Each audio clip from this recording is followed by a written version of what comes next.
Danny, a 4-2 win here against second place Barnet. What did you make of that?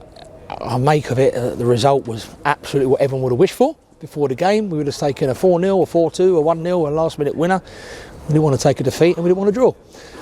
So at half time you're thinking we've been pretty off it first half, and fair play to Barnet, they were the better team first half. We rode our luck in places and defended well in places to keep it 0-0. And when you don't play particularly great, you don't concede and you earn the right to play. We know at this stadium with our players, with that stand behind the goal, that at some point we will up our gears and start producing some good football, which is what we did instantly from the start of the second half. But fair play to Barnet at 4-0, they didn't throw the towel in.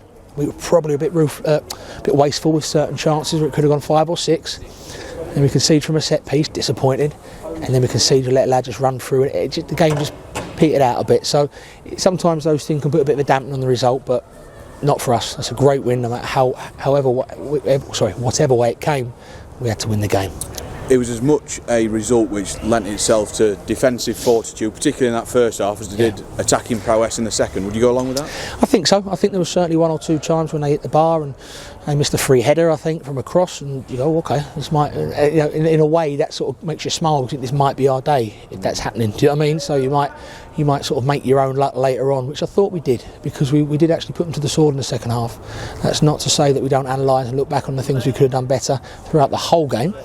But they're second for a reason. We're not playing a team that are just happy to be in this league. They want to get out of this league. From the first whistle, they pressed us higher. They put tackles in. They showed no fear. So fair play to Dean and his team for coming with that attitude and that approach to the fixture. But yeah, I think in the end the result was fair. But certainly first half, we rode our luck a bit. Yeah, and you're thinking, well, they've had their chance, haven't they? Now let's go and put our stamp on the game. Yeah, I suppose you could say that. I think that you'd like to say that we couldn't play. Not couldn't play any worse. That sounds really, really negative. But we weren't anywhere near our standards with the ball. But we were doing a lot of the ugly things well. We were heading, we were tackling. The flair players, as the gaffer likes to speak, and we're working back and marking from set pieces and doing the dirty work. And when you do that, you get in a half time 0-0. And you're sort of predicting what they might be saying as we've got them here, lads, which is fine. That'd what anyone would say. And our gaffer's saying, come on, lads, liven up. So something's got to give in that second half. I don't necessarily think they went backwards in their performance, but we certainly went upwards in ours. 4 goals could have been 5 or 6. Disappointing with the 2, but as I say, at this moment in time, who cares? It was just rampant though for half an hour, wasn't it? It was non-stop. It was, and we played a mixture of styles. We played longer balls into Griggy. We played the passing game out from the back through to attacking areas. We counter-attacked well, dangerous from corners, and we were ticking loads of boxes, and actually said to the fourth, there's a few things went on just before the board went up where we got a little bit sloppy in places, and you're just disappointed that you can't hang on for that clean sheet, because I thought we defended ever so well. But we will worry about those 2 goals and analyse them Monday, but for now we'll let the supporters enjoy this weekend. Yeah, you've sent a lot of people home happy tonight, nearly 10,000. Certainly not those from London though. No, exactly. I've been here a few years now, and it's probably the best atmosphere I've felt in the stadium. Even in the first half, they weren't getting edgy, they weren't getting ratty with us because we weren't playing well. They stuck with us, which is much appreciated. And then we went up the gears second half and really created like a carnival atmosphere. They're not silly, our supporters. They know there's a long way to go. But to be at this stage of the season 5 points clear with a silly amount of points, with a game in hand, it's a fantastic position for the football club. You can't be any better really, can you? What's that, 36, 37 points from 39? Well, we've lost 1 game, and to be fair at auction, we deserved that because we didn't play very well. Since then, I don't think we've always got what we've deserved, whether it was a draw or wins, and that's down to the players and their approach. And days like today are difficult because at half time they could be a little bit edgy now. We've got a lot of fans behind us expecting us to turn it on. And the character of these players, they can deal with pressure, and they showed that second half by putting them to the sword, like I say. Disappointing to see the 2 goals, as I also say, but who cares for tonight? Do you sense that level of expectation now around the place? I've sensed it since I first come here. It's a massive football club.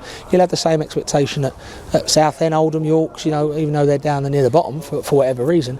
They've got expectation. These are big ex-league clubs, to get 9,500. Fair they play at Barnet. I think they brought 500 or 600, which is a lot for them. With all due respect, they don't take that many normally away from home. It's actually talking nearly like over 9,000 home fans. It's crazy for a National League fixture.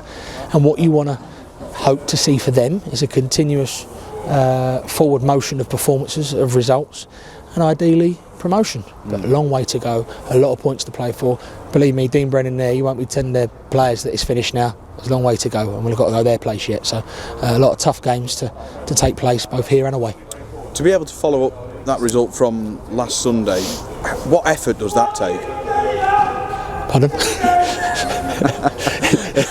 The effort and the emotion. I just hope I didn't get him tickets. Go on, Karen. It must be a friendly hope. The emotion and energy that goes into that result and performance, beating Portsmouth last week, to then go and have another big game in the same week and follow it up as well. You know, what does that take out of people? I think it helped, actually. Yeah. I think it helped that we had a massive home fixture. Well, all massive here, and the amount of crowds we get, but against the second, I think it helped, because it's the old saying that after the Lord Mayor's show, and with all due respect to lesser teams, you might get 1,200, 1,500 people.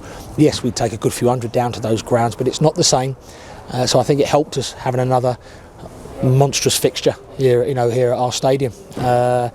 I think obviously the energy now, everyone's going on the positive, and the buzz and the blood pumping through their veins, all the players, and I think they'll all be knackered tomorrow and Monday. You know, Gaffer's very experienced. He'll make sure we have a nice, relaxed week, work hard for the ones that need it. But before you know it, it's all focused on Southend, because Southend and Woking over 4 days are 2 tough games. You've been around, enough in this industry. What is going to trip Chesterfield up, if anything? I think I've always said it's the old saying, it's a bit of a cliche, it's about us, and I mean that with the utmost respect to any other team in the league. We're in the pole position. The only thing to stop us continuing to win games, forget about winning leagues down the line, is by taking foot off the gas. It's by lowering performances and effort rate. And I think I said last week to Liam that support was first and foremost. Want to see players running and giving their all for the football club. That's all they want to see as the first when they turn up on a Saturday afternoon, and that's what those players are bringing to the table. They're bringing absolutely everything, and what it does, it gets people on side, because all these supporters see that, and then comes the flair, then comes the goals, then comes the counter-attacks, and it gets everyone excited. If we can continue to do that, I'm sure we'll have a very good season. We couldn't be in a better place at the moment in the league. How many times have you seen a team at top in this league? I wouldn't know the stats, and they suddenly take the foot off the gas. They get poor performances, there's injuries, there's suspensions, there's games called off, there's fixture pile-ups.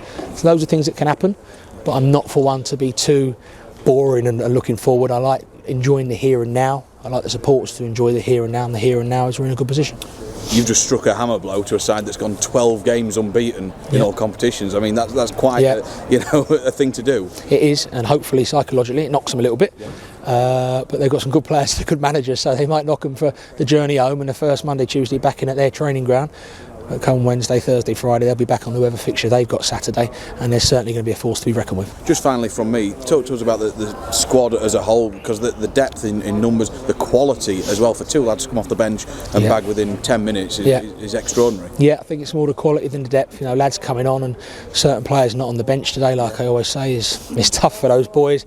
Anyone can play at any given time. A few weeks ago, Ollie Banks wasn't even on the bench. Now he's sort of playing ever so well.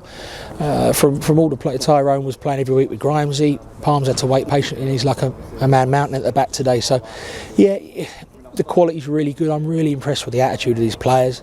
Players I've worked with in the past have always been good groups, but this specific season at this specific football club, there's something a little bit special in there in terms of their connection with each other, the way they want to take on information from the gaffer, myself, Gary, Paddy, Kieran, all the staff. They want to learn, they want to get better. Even in there, we've had a great win, but there's no mad celebrations like there wasn't against Portsmouth.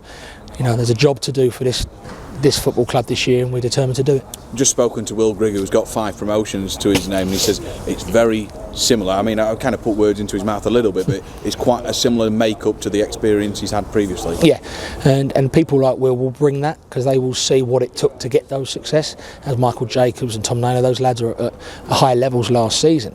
And I mentioned it before, their profession leads the way. We've got a real professional group who were here last year, and the lads we've signed, nothing taken away from them at all, but those 3 lads have come in and they've won lots of promotions, and they know what it takes, and they've brought a calmness to a really good set of players and a good set of people. And there's a lot of praise obviously in this interview, but we've got to remember at half time we were getting outplayed, and we were a little bit lucky to be going in at 0-0. So yeah, we won't let us think that this result's going to mean it's all easy sailing from here on in. No chance, but it's certainly a much better position if we lost. Well done, Tay. Thank you, top man.